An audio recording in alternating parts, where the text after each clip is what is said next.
Hello everyone, welcome to DC teachers academy. जैसा कि आपको पता है कि इससे पहले के वीडियो में हमने सीटेट के 15 क्वेश्चंस को डिस्कस किया था मैथ्स के, और आज भी हम सीटेट के 15 इम्पॉर्टेंट मैथ्स के क्वेश्चंस को लेके आए हैं। और ये एक ख़ास बात है सीटेट की कि वो हर बार क्वेश्चंस को उसी पैटर्न पर पूछता है। ठीक है, आप पेपर उठा के देख लेना प्रीवियस ईयर के। अगर आपने प्रीवियस ईयर के पेपर्स को सॉल्व कर लिया अच्छे तरीके से, मैथ्स के 2011 से लेकर के 2019 तक के जितने भी पेपर्स हैं सबको आपने अगर अच्छे से सॉल्व कर लिया, तो इतनी बात तो क्लियर है कि आपका मैथ्स का सेक्शन पूरा सॉल्व होगा। 30 में से 30 मार्क्स आपके आएंगे। ठीक है, तो इनको सॉल्व कराने के लिए, आपकी हेल्प करने के लिए मैं आपके साथ हूँ। और चलिए स्टार्ट करते हैं। जो भी लोग देख रहे हैं प्लीज़ आप इस पोस्ट को एक बार शेयर ज़रूर कर देंगे, जिससे कि और भी लोग आकर जुड़ सकें। देखिए पहला क्वेश्चन क्या है, किसी वर्ग का परिमाप 24 सेंटीमीटर और किसी आयत की लंबाई 8 सेंटीमीटर है। यदि वर्ग और आयत के परिमाप बराबर हों तो आयत का क्षेत्रफल क्या होगा। यहाँ पर एक चीज़ देखो, दो चीज़ यहाँ पर दी हुई हैं। यहाँ पर एक तो आपको दिया हुआ है वर्ग, यहाँ पर एक तो आपको वर्ग दिया हुआ है और एक आपको दिया हुआ है आयत।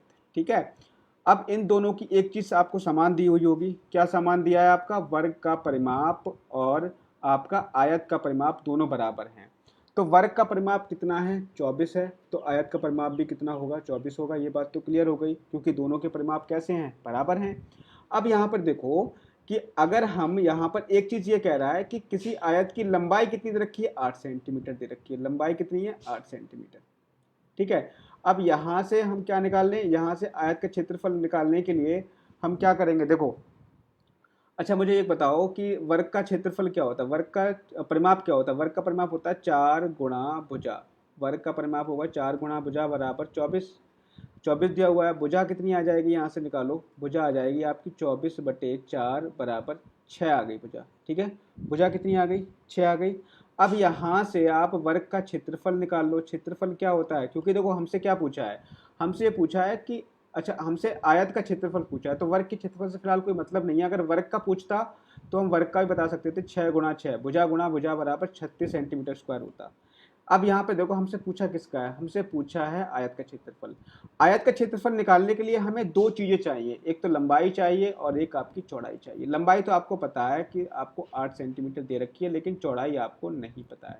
तो चौड़ाई निकालने के लिए आप किससे निकालोगे? परिमाप से निकालोगे। परिमाप क्या होता है? आयत का 2 ब्रैकेट में लंबाई प्लस चौड़ाई बराबर कितना आ जाएगा?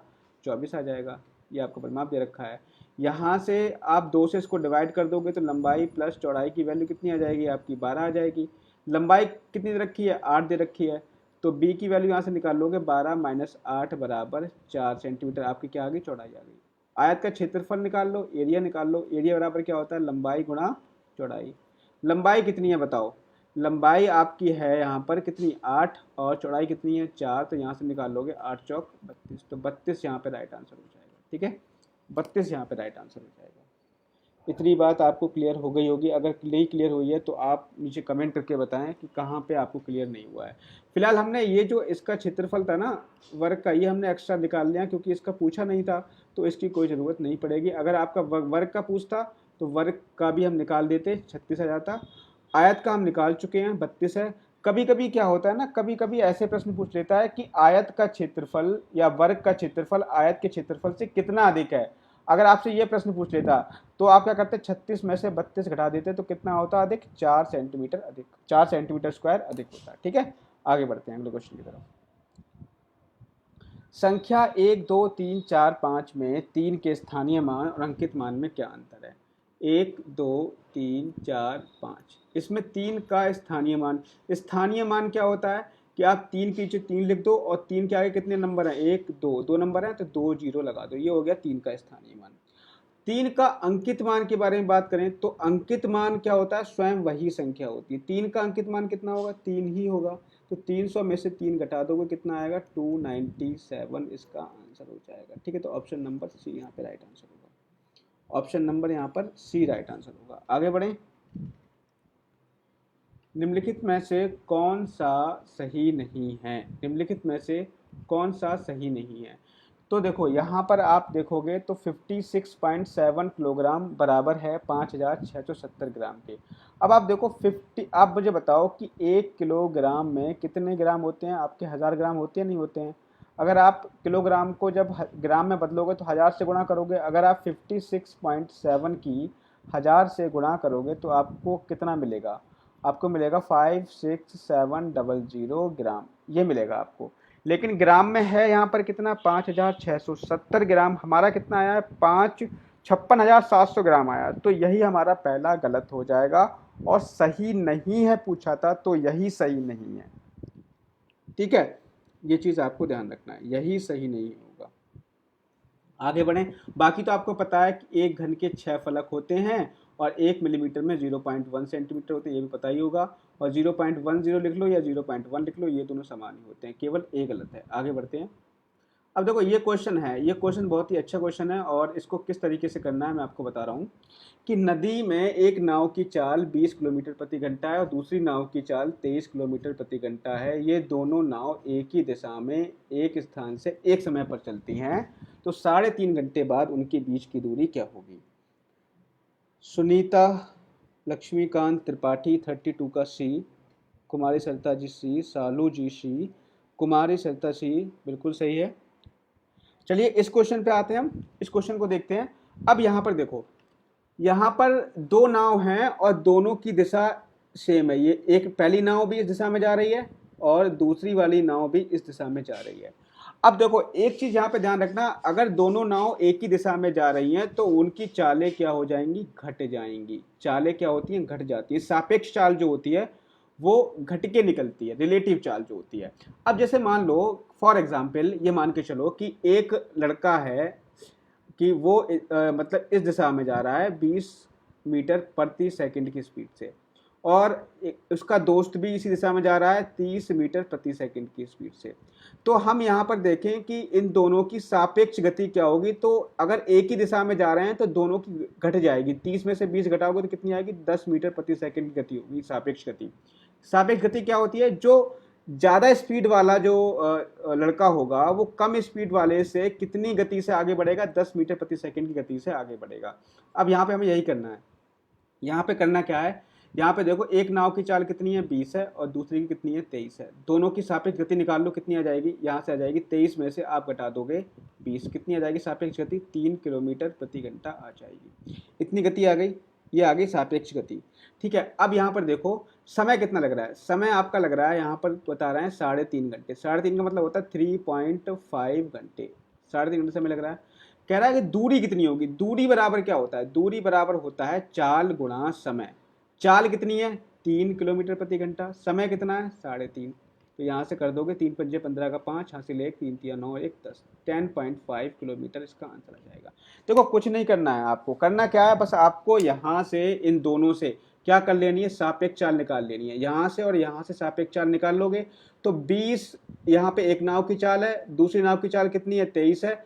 अगर दोनों एक ही दिशा में जा रही हैं, देखो यहाँ पे लिखा है ना एक ही दिशा में जा रही हैं, तो इनकी सापेक्ष चाल आ जाएगी 3 सापेक्ष चाल आ गई। समय कितना लग रहा है, 3.5 घंटे लग रहा है। तो दूरी बराबर होता है चाल गुणा समय, 3 की 3.5 से गुणा कर दो तो यहाँ पे आंसर आ जाएगा आपका 10.5 किलोमीटर। इतनी बात क्लियर हो गई, इतनी बात क्लियर है। ठीक है, आगे बढ़ते हैं। अब यहाँ पे देखो एक सवाल मैं आपको और दे दूं, अगर यहाँ कहता कि दोनों विपरीत दिशा में आ रहे हैं, दोनों विपरीत दिशा में आ रहे हैं, तो वहाँ पे क्या होती, चाल आपकी जुड़ जाती। चाल आपकी क्या होती, जुड़ जाती। तो कितनी चाल हो जाती यहाँ पर आपकी, 43 चाल हो जाती। और आपका समय कितना है, 3.5 घंटे समय है। तो चाल की समय से गुणा करते हैं तो दूरी यहाँ पर चेंज हो जाती है। ठीक है, इतनी बात आपको ध्यान रखना है। आगे बढ़ जाते हैं, अगले क्वेश्चन की तरफ आते हैं। 90,709 को 9 से भाग देने पर शेषफल कितना आएगा। 90,707 को 9 से भाग देना है, 9 से भाग देना है इसको, 9 से भाग दे दो, 9 एकम 9। ठीक है, कितना बचेगा, 0 से बचेगा। यहाँ पे उतारेंगे कितना, 0 उतारेंगे। उतारने के बाद देखो 9 से भाग जा रहा है, इसमें 9 से 0 में भाग नहीं जाएगा। नीचे बड़ा होना चाहिए तभी तो भाग जाएगा, नहीं भाग जाएगा तो ना जाने का 0 लगा दो। फिर कितना उतार लोगे, 7 उतार लोगे। अब बताओ नीचे 7 है ऊपर 9, भाग जाएगा, नहीं जाएगा, तो ना जाने का फिर 0 लगा दो, फिर यहाँ पे 0 उतार लो। अब यहाँ पे नीचे कितना हो गया, 70 हो गया, यहाँ पे 9 है। अब भाग जाएगा, कितनी बार जाएगा, भाग जाएगा 9 सत्ते कितने होते हैं, 63 होते हैं। तो यहाँ से कितना बचेगा आपका, 7 बचेगा।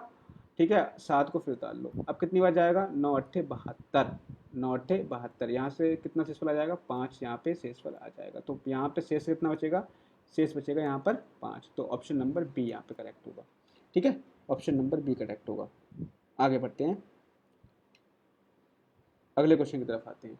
इतनी बार समझ में आ गई ना। देखो सिंपल क्या है, अगर मैं ये मानता हूँ अगर आपको गुणा करना, जोड़ना, घटाना, भाग देना और आपको एलसीएम और एचसीएफ अगर आता है तो आप सीटेट की प्राइमरी की मैथ आराम से कर लोगे। प्राइमरी की मैथ में कुछ नहीं होता है, बस थोड़ा सा दिमाग लगाना होता है। आगे बढ़ते हैं,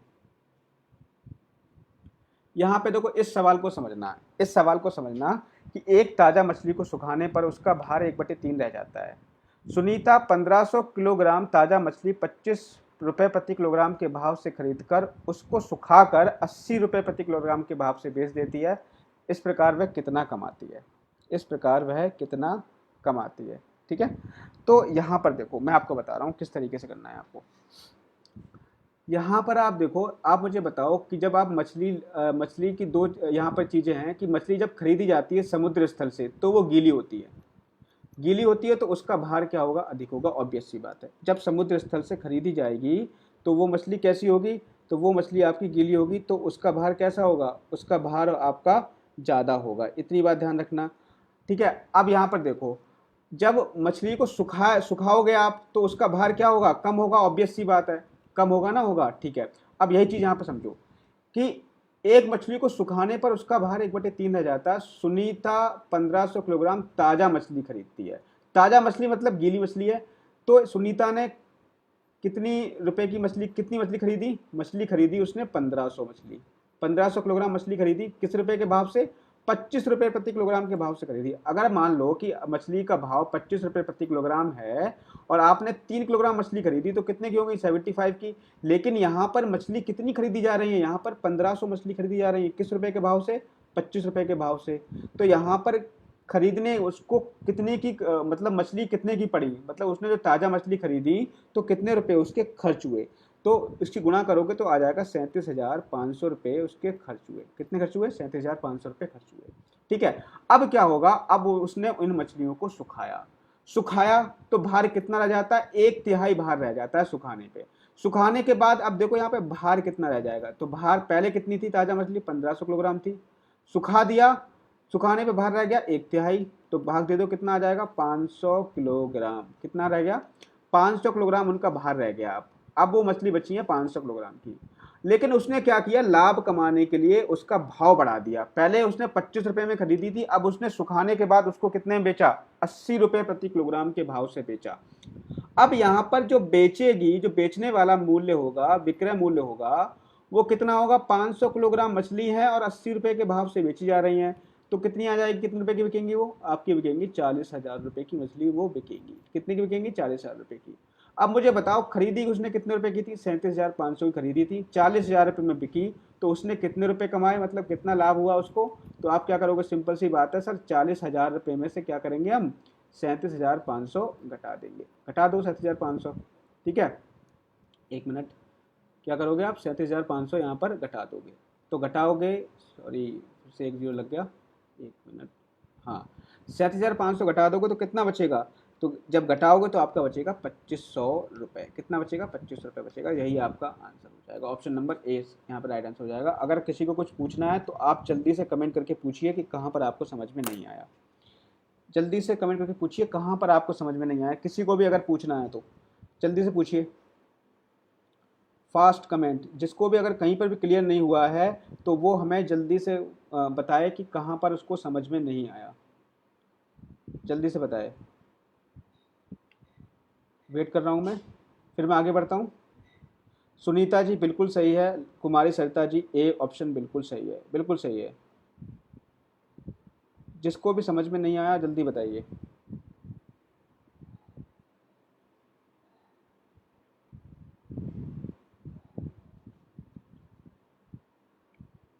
सबको क्लियर है, ओके आगे बढ़ते हैं, आगे बढ़ें।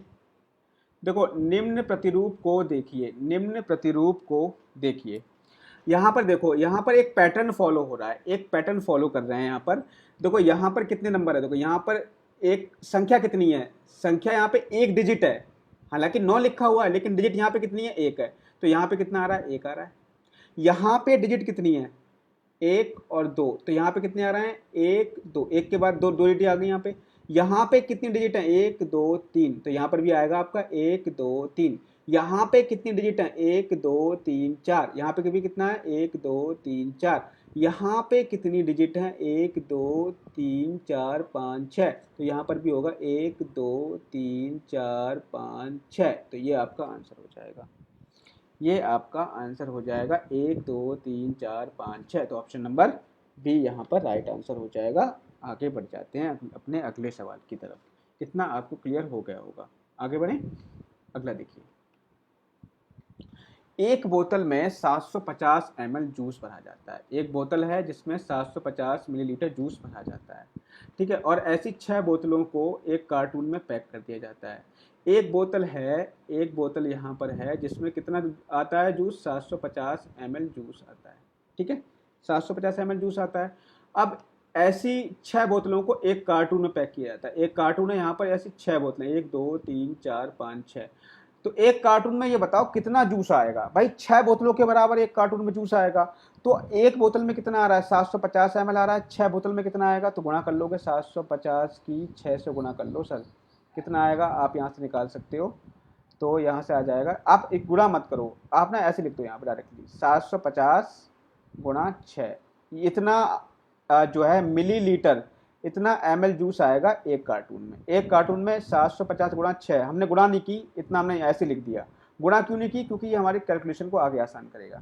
अब मुझे बताओ कि 450 लीटर जूस के लिए कितने कार्टूनों की आवश्यकता होगी। 450 लीटर जूस पैक करना है तो हमें उसके लिए कितने कार्टूनों की आवश्यकता होगी। अब मुझे बताओ कि 450 लीटर में कितने मिलीलीटर होंगे। तो हम क्या, हमें पता है ना कि 1 लीटर में होते हैं 1000 मिलीलीटर, ठीक है। तो 450 लीटर में कितने होंगे, 450 की 1000 से गुणा कर लोगे, 450 की 1000 से गुणा कर लोगे, तो ये आपका आ गया मिलीलीटर में।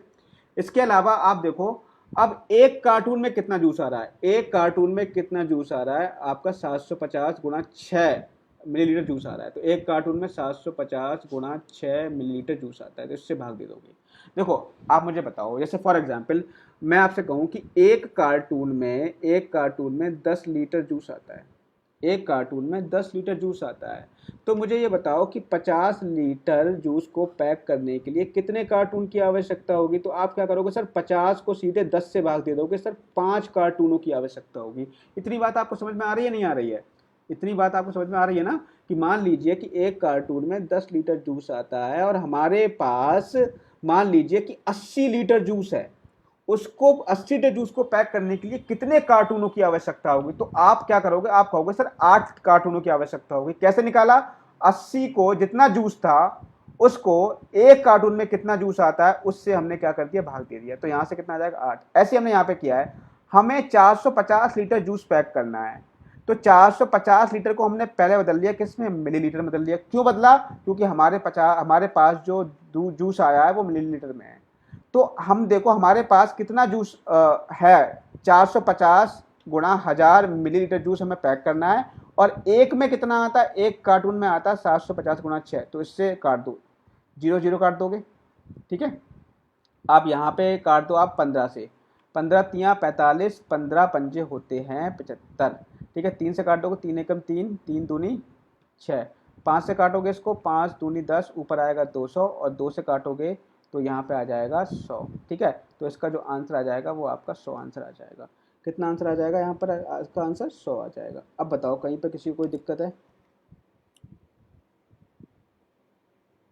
अच्छा एक बार और बताऊँ, चलो एक बार मैं और बताता हूँ, एक बार इसको और एक्सप्लेन कर देता हूँ दोबारा से, ठीक है।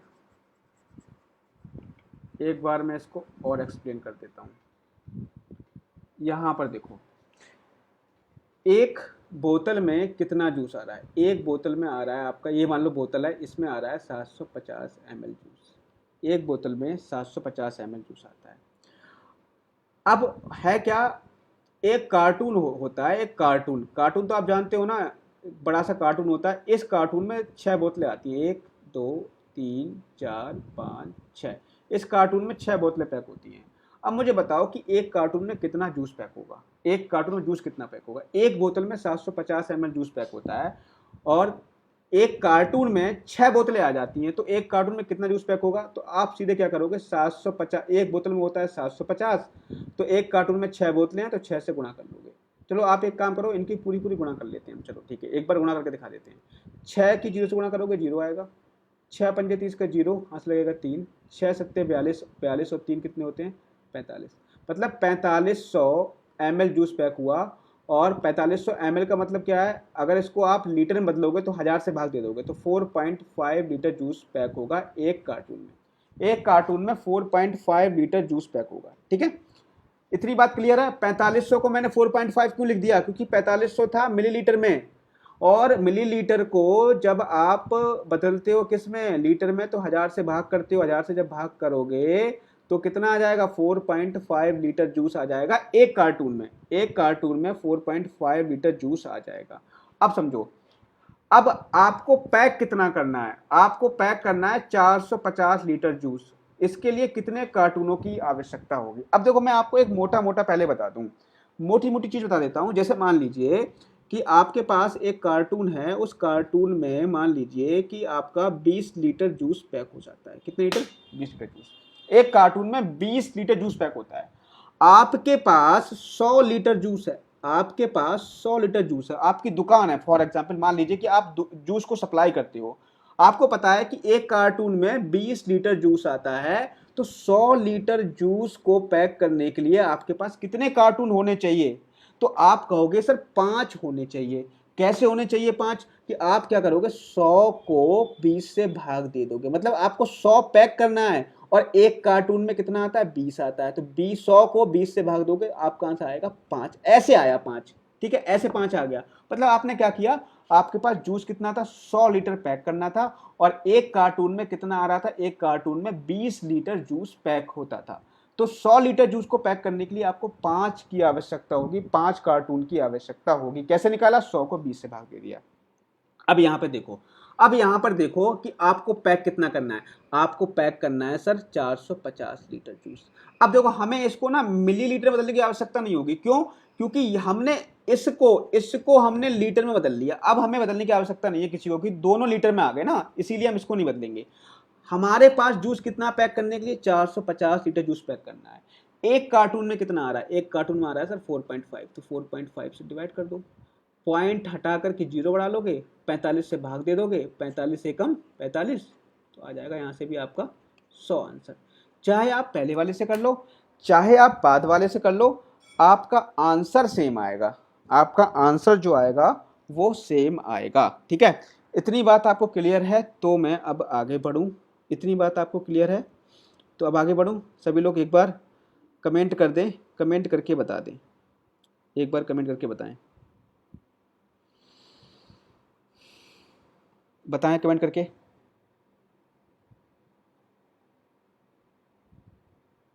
जल्दी कमेंट करें।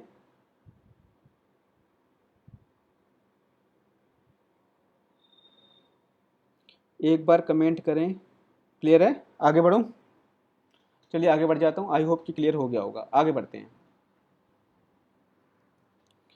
अगला देखिए, किसी आयताकार बक्से की आंतरिक लंबाई, चौड़ाई और ऊंचाई क्रमशः 4, 3 और 2 है। एक आयताकार बक्सा है जिसकी लंबाई, चौड़ाई और ऊंचाई कितनी है, 4, 3, 2 है। 8664 सेंटीमीटर घनों को पैक करने के लिए ऐसे कितने बक्सों की आवश्यकता होगी। चलिए अब देखो, हमारे पास एक आयताकार बक्सा है।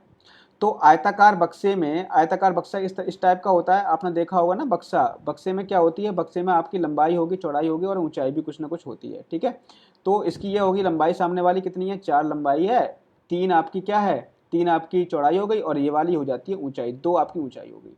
तो इसका आप आयतन निकाल सकते हो ना।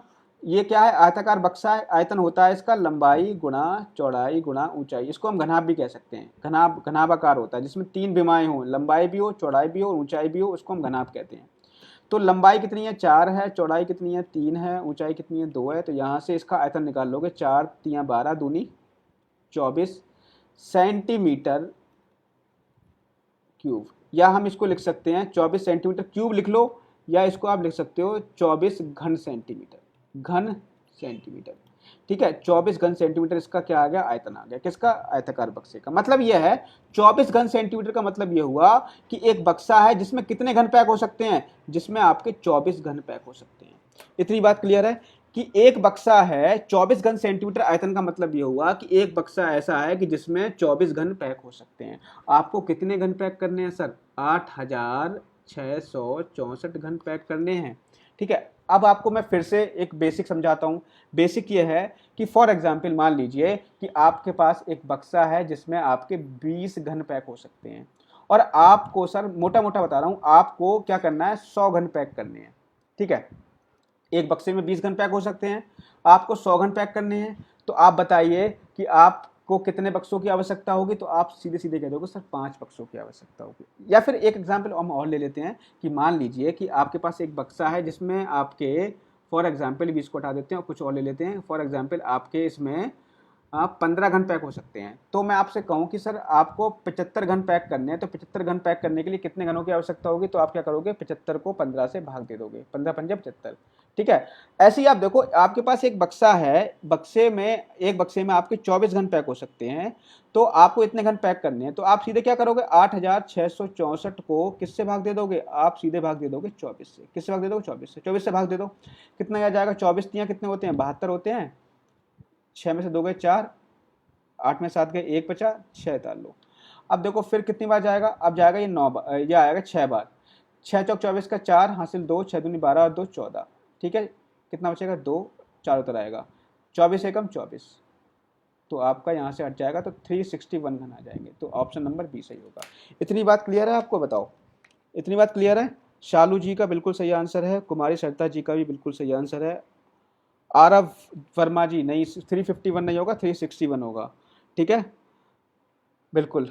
कविता जी का आंसर नहीं आया अभी तक, कविता जी कहाँ गई, और कुमारी सरिता जी 361 आ ही गया आंसर। ठीक है, आगे बढ़ते हैं अगले क्वेश्चन की तरफ। 55, 5, 10 और 35 के सबसे छोटे सार गुणज और सबसे बड़े सार गुणनखंड का अंतर क्या होगा। बिल्कुल सही, कविता जी का भी आंसर आ गया बी। देखो अब देखो ये क्वेश्चन ना कई बार एग्जाम में रिपीट होता है। 5, 10, 35 के सबसे छोटे सार गुणज और सबसे बड़े सार गुणनखंड का अंतर क्या होगा। सबसे छोटे सार गुणज का मतलब होता है, आप समझ लो, ध्यान में दिमाग में इसको उतार लो, एलसीएम। सबसे छोटे सार गुणज का मतलब एलसीएम, और सबसे बड़े सार गुणनखंड का मतलब होता है एचसीएफ। क्या होता है, एचसीएफ। दिमाग में उतार लिया, अब आ जाओ सवाल पे अपने। तो 5, 10, 35 का सबसे छोटा सार गुणज तो निकाल लो। 5, 10, 35 का सबसे छोटा सार गुणज मतलब इसका लासा निकालना है। लासा निकाल लो, कैसे निकलेगा, 5 से भाग दे दो पहले, 5 एकम 5, 5 दूनी 10, 5 सत्ते 35, फिर अब 2 से कटेगा, ये 2 एकम 2, 7 एक, जहाँ 7 कटेगा नहीं 7 को ऐसे लिख देंगे। अब 7 से दोगे भाग, देखो लासा निकालना आपको आना चाहिए, ये मैं मानता हूँ। ठीक है, आपको लासा निकालना आता है। अब इसका लासा कितना आ गया, आप क्या करोगे, इनकी गुणा कर दोगे, 5 दूनी 10, 10 सत्ते 70, 70 आ गया इसका एलसीएम, मतलब सबसे छोटा सार गुणज आ गया आपका 70। अब क्या निकालना है, इनका एचसीएफ निकालना है। सबसे बड़ा सार गुणनखंड का मतलब एचसीएफ निकालना है। तो 5, 10, 35 का आप निकाल दो एचसीएफ, कितना आएगा, निकालो एचसीएफ। एचसीएफ क्या होता है, एचसीएफ में हम क्या करते हैं, एक ऐसी संख्या लेते हैं जिससे ये तीनों कट जाएं, जिससे ये तीनों कट जाए। यहाँ पे हमने क्या लिया था, यहाँ पे हमने इसको 2 से काट दिया था, 2 से हमने काट दिया था, तो 7 से कोई मतलब नहीं था। लेकिन हमें यहाँ पे ऐसी संख्या लेनी है जिससे तीनों कट जाएं। तो 5 ले लिया हमने, 5 से तीनों कट जाएंगे, 5 एकम 5, 5 दूनी 10, 5 सत्ते 35। अब बता कोई एक संख्या ऐसी है जिससे तीनों कट जाए, कोई संख्या ऐसी है जिससे 2 भी कट जाए 7 भी कट जाए, नहीं है। बस तो केवल 5 ही ऐसी संख्या थी जिससे तीनों कटे थे। तो यहाँ पे एचसीएफ आपका आ गया 5। एचसीएफ कितना आ गया 5। एचसीएफ आप चाहो तो किसी और विधि से भी निकाल सकते हो, आपकी मर्जी है। बहुत सारी विधियां, गुणनखंड विधि भी होती है और आपकी भाग विधि भी होती है। तो हमारे यहाँ से एचसीएफ कितना आ गया 5। अब क्या करना है, इनका अंतर निकालना है। तो यहाँ पे देखो 70 और 5 का अंतर निकाल दो, आंसर आ जाएगा 65। ठीक है, 65 आंसर आ जाएगा। तो ऑप्शन नंबर यहाँ पे क्या सही होगा, ऑप्शन नंबर यहाँ पे सी सही होगा। ठीक है, इतनी बात आपको क्लियर हो गई, समझ में आ गया। तो मैं आगे बढ़ूँ फिर, और मैं ये मानता हूँ कि एचसीएफ एलसीएम तो आपको निकालना आता ही है, बस उनका निकाल करके उनका अंतर निकाल दो, आपको आपका आंसर आ जाएगा। आगे बढ़ते हैं। देखो ये जो क्वेश्चन है ना, 105 के गुणनखंडों की संख्या, इसको मैं बहुत ही आसान विधि से बता रहा हूँ, आप ना सेकंडों में इसको कर दोगे। वैसे तो आप करोगे तो सवाल बड़ा हो जाएगा, वैसे तो आप करोगे बड़ा हो जाएगा, लेकिन आप सेकंडों में कर दोगे। देखो मैं बता रहा हूँ, 105 के गुणनखंडों की संख्या अगर आपको निकालनी है तो सबसे पहले इसके फैक्टर निकाल लो। सबसे पहले इसके निकालोगे अभाज्य गुणनखंड, फैक्टर निकालोगे। देखो 105 किससे कटता है? 3 से कटता है। 3 तिया 9 और 3 पंजे 15। फिर ये कटेगा 5 से, 5 सत्ते 35। अब ये कटेगा 7 से, 7 एकम 7। इतना कर लिया आपने। इसके क्या किए? अभाज्य गुणनखंड निकाल लिए ना, अभाज्य गुणनखंड निकाल लिए। अब देखो यहाँ पे अभाज्य गुणनखंड आए, 3 आया, 5 आया और यहाँ पे 7 आया, ये आ गए। अब यहाँ पे देखो 3 की पावर कितनी है? 3 की पावर 1 है, कुछ नहीं है तो उसका मतलब 1 पावर है। यहाँ पे 5 की पावर 1 है, यहाँ पे भी 7 की पावर 1 है। जहाँ पर पावर कोई नहीं हो वहाँ पे पावर 1 हो जाती है, ठीक है। अब हम क्या करेंगे, यहाँ पे जितनी भी पावर होगी उस पावर में हम 1 जोड़ देंगे। यहाँ पे पावर 1 है, 1 में 1 जोड़ दो, कितना आ जाएगा? 2। यहाँ पे पावर 1 है, यहाँ पे जोड़ दो, 1 में 1 2। मतलब सभी पावर में हम 1 ही जोड़ेंगे। यहाँ पे भी जोड़ दो, 1 में 1 जोड़ोगे तो कितना आ जाएगा? 2। सभी पावर में 1 था तो इसमें हमें 1 जोड़ा तो यहाँ पे 2 मिला, इसमें 1 जोड़ा 2 मिला, इसमें भी 1 जोड़ दिया पावर में, यहाँ पे 2 मिला, ठीक है। अब बीच में क्या लगा? गुणा लगे, तो यहाँ गुणा लगा दो, 2 गुणा 2 गुणा 2, तो 2 दूनी 4, 4 दूनी 8। इसका आंसर आ जाएगा आपका 8, ठीक है। 8 आंसर आ गया, ठीक है। इतनी बात समझ में आ गई नहीं आ गई? इसका आंसर आ गया आपका 8, तो आंसर लगा दो ऑप्शन नंबर डी, ठीक है। अभी मैं जो अगला सेशन होगा उसमें मैं बताऊंगा कि गुणनखंडों का योग, कभी कभी तो योग पूछ लेता है, तो गुणनखंडों को योग निकालने की भी मैं आपको शॉर्ट ट्रिक बताऊंगा, ठीक है। सभी लोग एक बार लाइक जरूर कर देंगे, इस वीडियो को लाइक जरूर कर देंगे। और मेरा चैनल है डीसी टीचर्स एकेडमी, उसको जाकर के सब्सक्राइब कर लें, क्योंकि हो सकता है कि आगे से वीडियो उसी चैनल पे आए, ठीक है। आगे बढ़ते हैं। अगला क्वेश्चन देखिए, अगला क्वेश्चन क्या है। यदि अब 2:17 PM का समय है, 2:17 PM का समय है, तो अब से ठीक 11 घंटे बाद, 11 घंटे 59 मिनट बाद का समय क्या होगा? अभी समय कितना दे रखा है? अभी आपको जो समय दे रखा है वो दे रखा है 2:17 PM। तो ये आपसे पूछ रहा है कि 11 घंटे और 59 मिनट बाद का समय क्या होगा। तो आप सीधे सीधे क्या करोगे? देखो 2:17 में आप जोड़ दोगे 11:59 जोड़ दो, 11:59 जोड़ दो, ठीक है। जोड़ो, 9 7 16 का 6 हासिल लगा 1, ये हो जाएगा 5 2 7 और ये आ जाएगा 11 2 13, ठीक है। इतना आ गया। अब मुझे बताओ, देखो अब मुझे बताओ कि 13 घंटे तो आपने सुने होंगे लेकिन 76 मिनट नहीं सुने होंगे। 13:76 कभी होता है? नहीं। 60 मिनट तक गाड़ी जाती है। कहाँ तक जाती है? मैक्सिमम 60 मिनट तक जाती है, ठीक है। अब यहाँ पे देखो हम क्या करेंगे, अब यहाँ पे 13 घंटे हैं, 76 मिनट है, हमें क्या करना है इसमें से, देखो 60 मिनट में क्या कितने घंटे होते हैं? 60 मिनट में होते हैं 1 घंटे। तो आप देखो 76 में से ना 60 मिनट ले निकाल लो, तो यहाँ कितना बचेगा? यहाँ बचेगा आपका 16 मिनट। तो देखो यहाँ पे कितना मिनट बचा? यहाँ पे आपको 16 मिनट बचा। हमने क्या किया, 60 मिनट इसमें निकाल लिए। 60 मिनट निकाल लिए तो मतलब हमने 1 घंटा निकाल लिया। अब 1 घंटा हम किसको देंगे? हम दे देंगे किसको? 13 को। तो 13 और 1 कितने होते हैं? 14। तो कितना हो गया? 14 16। कितना हो गया? 14 16 हो गया। अब आप मुझे बताओ कि जो 14 होता है, 14 को हम क्या कहते हैं? 14 को हम क्या कहते हैं? 14 को हम कहते हैं 2, ठीक है। 14 को हम क्या कहते हैं? 2 कहते हैं। और 2 16, तो देखो 2 16 क्या है? यहाँ पे सी ऑप्शन होगा। इतनी बात क्लियर हुई? देखो 14 को, 1 को हम क्या कहते हैं? 13 कहते हैं। 14, 2 को हम 14 कहते हैं और 3 को हम 15 कहते हैं। या तो आपको पता होगा ना, रेलवे समय सारणी में समय जो है इसी प्रकार से चलता है। अब आप मुझे बताओ कहीं पे आपको दिक्कत है? कहीं पर आपको कोई दिक्कत आ रही है तो इसमें बताओ कमेंट करके, फिर मैं दोबारा बताऊँ इसको। जल्दी बताइए, कहीं आपको दिक्कत आ रही हो तो बताओ। कहीं भी आपको अगर दिक्कत आ रही हो तो आप मुझे बताओ, फिर मैं इसको दोबारा बताऊंगा।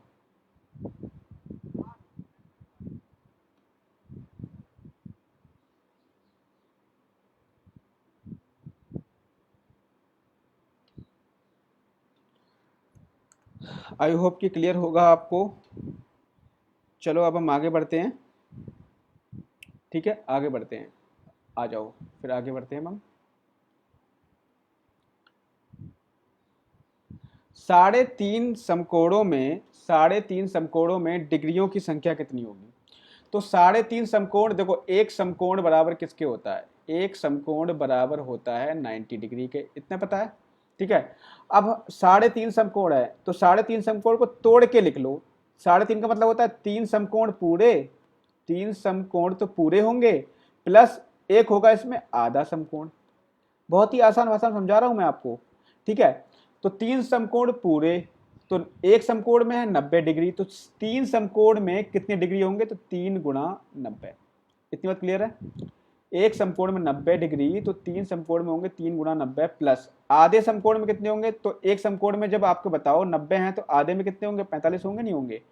तो यहाँ पे आ जाएंगे 270 और यहाँ से आ जाएंगे आपके 45, तो यहाँ से आप आंसर निकाल लोगे 7 4 11 का 1 315 डिग्री। एक तरीका तो ये हो गया।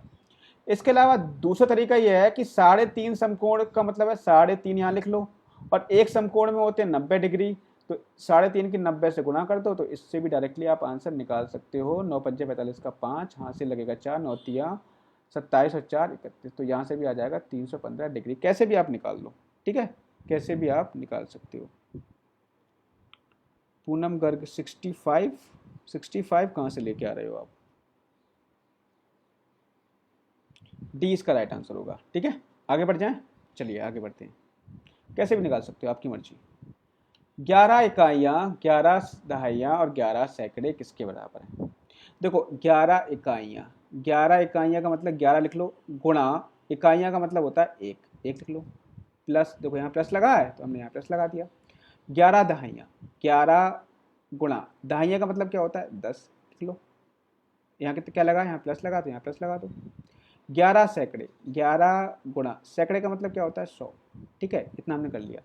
अब 11 की 1 से गुणा करोगे तो 11 आएगा, प्लस 11 की 10 से गुणा करोगे तो 110 आएगा, 11 की 100 से गुणा करोगे तो 1100 आएगा, ठीक है। अब आप जोड़ लो, 1100 में अगर आप 110 जोड़ोगे, 1100 में अगर आप 110 जोड़ोगे तो कितना आ जाएगा आपका 1210 आएगा, ठीक है। और 1210 में अगर आप यहाँ पे क्या जोड़ लोगे, 11 जोड़ लोगे, 1210 में 11 जोड़ लोगे तो कितना आ जाएगा 1221 आ जाएगा, तो ऑप्शन नंबर बी सही होगा।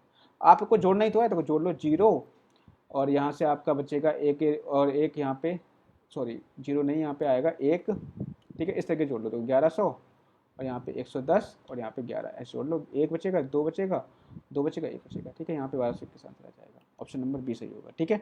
इतनी बात आप क्लियर है। आगे बढ़ जाते हैं। अब शायद आई होप कि क्वेश्चन अब खत्म हो गए होंगे। एक क्वेश्चन अभी और बचा है, ठीक है, एक क्वेश्चन और बचा है, इसका और करते हैं। यह है 509, 509, ठीक है, और 3028, 3028 का योग कितना होगा। 509 और 3028 का योग कितना होगा। तो यहाँ पे आप देख लो कि 3028 और 509, तो 9 और 17 का 7, यहाँ से ले 3 आ जाएगा, यहाँ पे 5 आ जाएगा, यहाँ पे 3 आ जाएगा, तो ऑप्शन नंबर ए करेक्ट होगा। इसके अलावा एक तरीका इसका और भी है कि 3028 में कुछ जोड़ा जा रहा है, तो ऑब्वियस सी बात है कि वो 3000 से ज़्यादा होगा, तो ये तो हो नहीं सकता, ये भी नहीं हो सकता। 3000 में कुछ जोड़ोगे, अगर 3000 में 500 जोड़ रहे हो तो 3000 तो आएगा नहीं, तो ये भी नहीं हो सकता, तो option number A he correct होगा। आप कैसे भी निकाल लो, आपकी मर्जी, ठीक है। एक बार सभी लोग लाइक करके जाएंगे, और जिन्होंने भी इस पेज को फॉलो नहीं किया वो इस पेज को फॉलो कर लें। इसके अलावा मेरा चैनल है डीसी टीचर्स एकेडमी यूट्यूब पर, उसको फॉलो कर लें। जो आगे से क्लास होंगी वो आपकी लाइव क्लासेस होंगी यूट्यूब चैनल पे, ठीक है, मैथ्स की। मिलते हैं नेक्स्ट क्लास में। बताइए कोई किसी को कहीं पे प्रॉब्लम हो तो मुझे बता सकता है, कहीं पे भी किसी को प्रॉब्लम हो। देखो सीटेट की मैथ्स होती है ना, सीटेट की मैथ्स बहुत ही ज़्यादा आसान होती है, बहुत ही ज़्यादा आसान होती है, और मैं ये मानता हूँ कि सीटेट का पेपर जो होता है ना वो स्टेट एग्ज़ाम से बहुत ही ज़्यादा ईजी होता है। अगर आप थोड़ा सा भी फोकस करेंगे, इस पेपर को देखेंगे, समझेंगे, या फिर इस पेपर का एनालिसिस करेंगे तो बहुत ही ज़्यादा आसान पेपर आता है, ठीक है। तो आई होप कि ये वीडियो आपको अच्छा लगा होगा। कविता जी वेलकम। तो कोई भी अगर आपको प्रॉब्लम हो तो आप मुझे बताएं, किसी भी सब्जेक्ट को लेकर के या किसी भी टॉपिक को लेकर के, तो मैं उसको क्लियर कर दूंगा। आप मुझे कमेंट करके बता सकते हैं, कोई भी टॉपिक में आपको प्रॉब्लम हो तो आप मुझे बताएं। कुमारी सरिता जी वेलकम। किसी भी टॉपिक को लेकर प्रॉब्लम हो तो बताएं, फास्ट कमेंट करें अगर कुछ प्रॉब्लम हो किसी भी टॉपिक को लेकर, किसी भी चीज़ को लेकर के। और बाकी सीटेट में आप लोग मेहनत करें, सीटेट आपका निकलेगा, ज़रूर निकलेगा, बहुत ही आसान पेपर आता है सीटेट का। और एक दिन लाइव आकर के पेपर के लगभग 5 या 6 दिन पहले मैं लाइव आऊँगा। लाइव आकर के मैं आपको कुछ इंस्ट्रक्शन दूंगा कि सीटेट के पेपर को कैसे सॉल्व करना है, क्या क्या आपको सावधानी, क्या क्या आपको मतलब सावधानी बरतनी है। ठीक है, कुछ इंस्ट्रक्शन मैं आपको दूंगा, वो भी 5 दिन पहले, सीटेट पेपर के 5 दिन पहले आकर के दूंगा। ठीक है, कुछ ट्रिक्स होती हैं। कविता चौधरी, कविता सर टीजीटी के क्वेश्चंस तो ऑलरेडी मैं करा ही रहा हूँ ना, जो पॉलिटी के क्वेश्चंस हैं वो मैं आपको करा ही रहा हूँ। और कोई ठीक है, तो मिलते हैं नेक्स्ट क्लास में। Thank you, have a nice day.